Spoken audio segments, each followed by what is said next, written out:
Hey everybody, and welcome back to the IAE. Today, it's Origin. And yeah, I really decided to dress for the occasion. So, I put on my best gear, my silliest top hat, my monocle, and apparently my hobo bindle. And I'm good to go. I'll fit right in. So, pinkies up. And yes, I know it looks goofy. That is the whole point. Normally, if you've seen my videos, I generally tend to choose armor based on how goofy it looks. And today, I think I might have topped myself. Okay, so flanking the 890 jump, we have two 600Is. I believe it's going to be the Explorer variant. The other one's going to be, excuse me, is going to be the what now? The Touring variant. That's how I can tell it's early. So how do you make the 600i look small? You put it right next to the 890 jump. That's how you do it. This thing is ridiculous. Look at that. And one of the things I like so much about this whole convention is you really get a sense of scale for these ships. Like, in a way you just don't get normally. Like, when they're just floating in space, you don't get a good appreciation just for how big these ships really are. The 600i is getting a complete workover. So they're going to be changing things about it. It's going to be getting a medical bed. The Explorer variant's going to have a cargo bay area that's going to be big enough to carry a Nova tank in it. The interior is getting a complete rework as far as where everything's positioned, the way it's going to look. So it's almost pointless to walk through it right now because how it looks right now is not going to be the way it looks sometime in the future. We have no idea when they're going to be doing that, but you know, TBD, pending. And the 890 jump, I'm not going to go through that because I actually have an entire walkthrough video of that, and I think it takes about a half an hour to walk through that ship properly. So, yeah, I'm not going to be doing that. We're going to hold off on that for now. And I don't think there's anything else on the showroom floor. I will check on that in a minute just to make sure, but I believe that is it.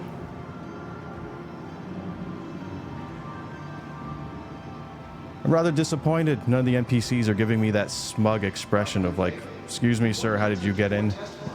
Ah, the M50, wow. This is a perennial ship. This has been in the game for so long now. It's another one of those ships, they just kind of got it right directly from the beginning. It's supposed to originally be a racing ship, but I've seen this used in combat just as much as almost any other ship. Fast, agile. Very neat little ship. Okay, I just want to check the site map just to make sure. Okay, there's only 3 things around the main hall.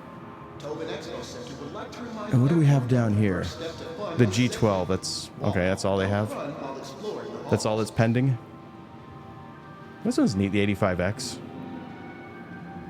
It's a little runabout. Comes bundled along with the 890 jump. Has room for 2 people. No cargo options. It's got a turret on the belly. I believe the co-pilot can work that if they go into the turret mode. Very sleek. I still would love to see how this would look with some different liveries on it. Okay, let's go check out the G12.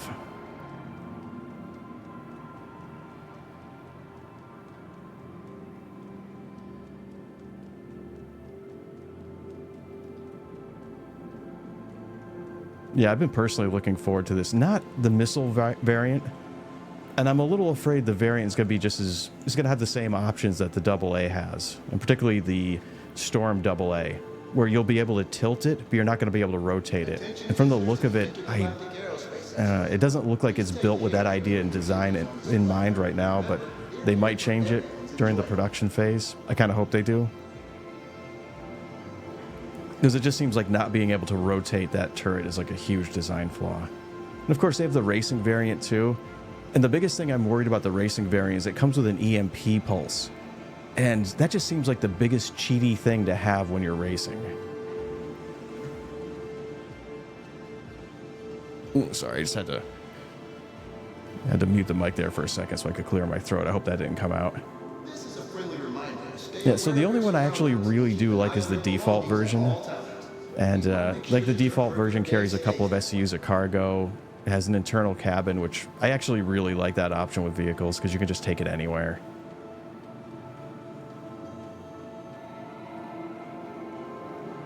I believe it's one of these things too. It's just like a little bigger than a Cyclone, but a little smaller than a Rover size-wise for transport options.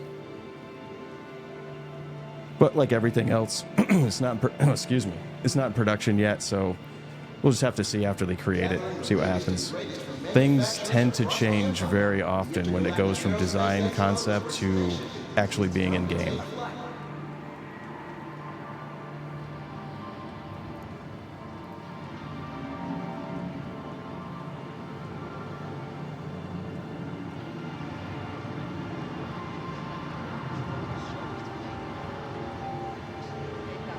All right, so which hall am I going to?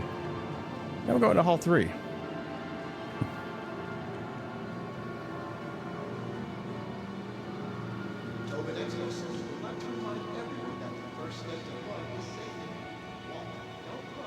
So this has got what, 300 of the 100i models?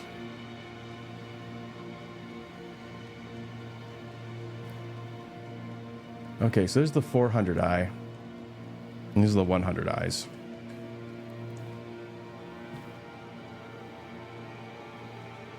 So the 100i is a starter ship, and its claim to fame right now is that it's the fastest starter ship and only the second most maneuverable. Like, it's only second to the Sulin when it comes to maneuverability. For features, it's got a bed inside. It's got 2 sides, 3 guns. And it can carry, I believe, 2 SUs of cargo you can access from within the ship. Now, my only thing about this ship is if you were going to get this... Well, I mean, so the pluses to it is it's got a very slim profile. It's got a lot of transport options. It's very small for a starter ship. But my only advice to you... And where the heck is it? It's not even here on the showroom floor. Because it's got 2 variants. One of them is this one right over here, the 135C. And the other variant, and what is going on over here? Sir, you need to sort yourself. Wow. Yeah, my only advice is if you're going to get the 100i is to upgrade it to the combat variant. And not this one, and not for the obvious reasons. It's, you know, it's kind of weird. You say, like, why would you do that? Why would you upgrade it to a combat variant? And because, you know, what good is a combat ship that's something that's based on a starter ship? And I agree with you on that. It's not really, you know, it's not very good at all. But what it does is it pushes the very thing about this ship that makes it unique, and that's its speed.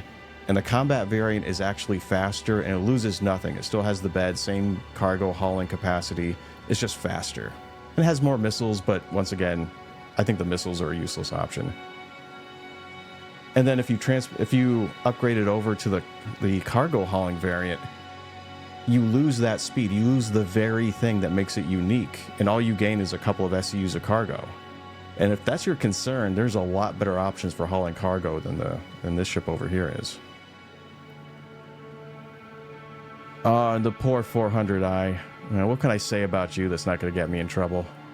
Not a whole lot. This ship has just been kicked in the shins repeatedly when it comes to its options. It used to have like oversized shields, not anymore. Its weapons are fairly anemic for the other kinds of ships it's supposed to be in competition with. I mean, they wanted this to be in competition with the Connies and with the Corsair, and that is just not happening. I think the only difference between this ship and the others is this is kind of like a luxury explorer ship. And, I mean, it definitely has that yacht kind of look to it. Like a floating boat in space. It's got that going for it. Definitely luxury, but not really a whole lot else. Like, almost everything about it is built for firing behind the ship and not in front of it. So it's definitely meant to be getting out of some situation and firing on people as they're trying to chase you and trying to, like, ward them off, basically.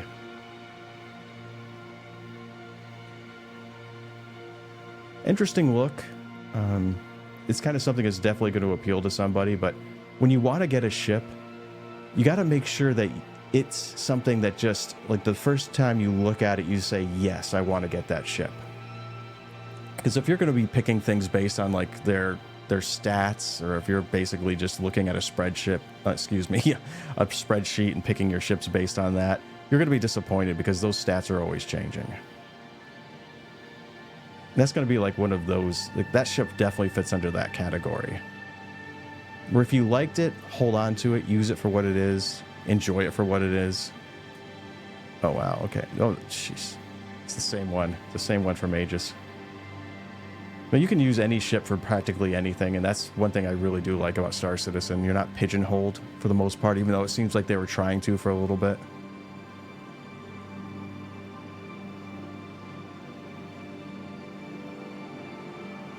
So I think tomorrow's going to be the real show. Tomorrow's going to be Anvil, and that's the end of the show right there.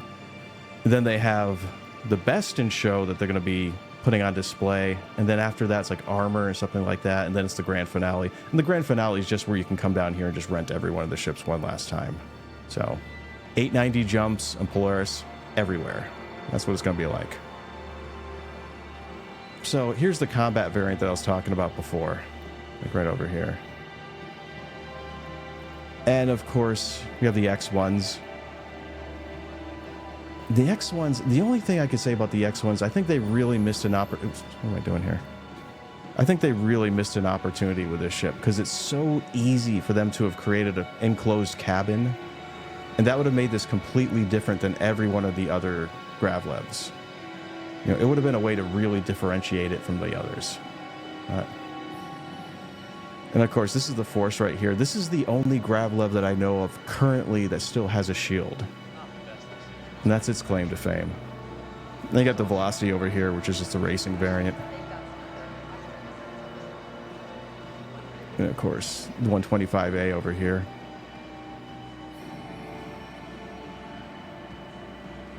Now the 300 series, this is the last thing we're going to be looking at in this walkthrough. This series really kind of got lost in the shuffle. I think at one point they're going to have to do some serious reevaluating on like how they fit into the greater pantheon of ships. This is like the 350R. Yeah, 350R. This was an original racing ship, and they made this back before I think they had any clue at all as to what was going to be going on with racing, so they gave it a little bit of everything. It's got internal cabin space. As a matter of fact, if I'm not correct on this, I believe this is like the only racing ship that actually has internal cabin space. Let's see if we can just jump inside really quick.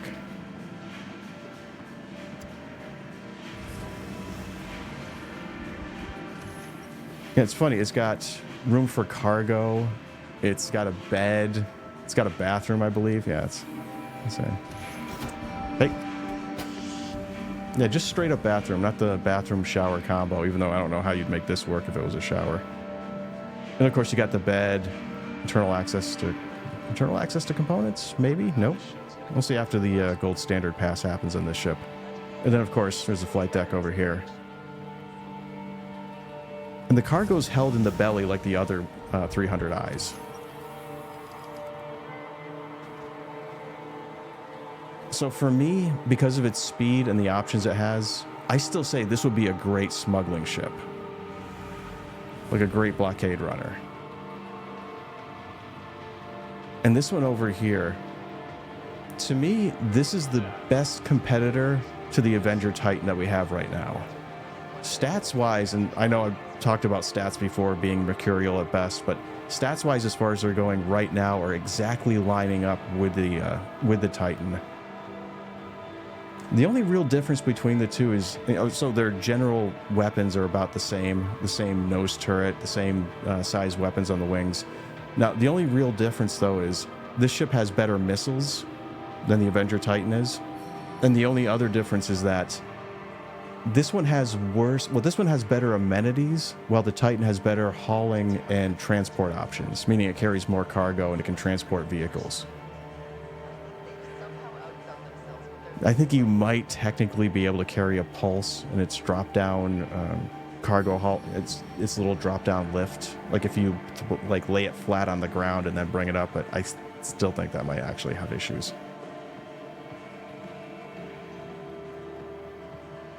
And of course, going back to these ones over here, it's like, what is this, the 315P? Let's see what it is. Yeah, 315P. This one is supposed to be a Pathfinder, but once again, I think they're going to have to do some serious reevaluations on this one to see how it fits into that, like pathfinding gameplay and how that's going to work. It's got a tractor beam on the front of it. And the thing I do like about that option is got a forward mounted tractor beam as opposed to most of the other ships which have a rear mounted tractor beam, which means you can sit in the seat and you can see where you're connecting to something, and you're going to have a lot better, you have a lot better maneuverability and a lot better options when you're moving something around. You have a lot more control over it when you're doing it that way. I guess is the roundabout way I'm trying to say that. And this is the standard model. This is kind of like the stripped down version of it. I think it has a little better cargo hauling capacities than the other ones. And that's about it really, but has the same amenities.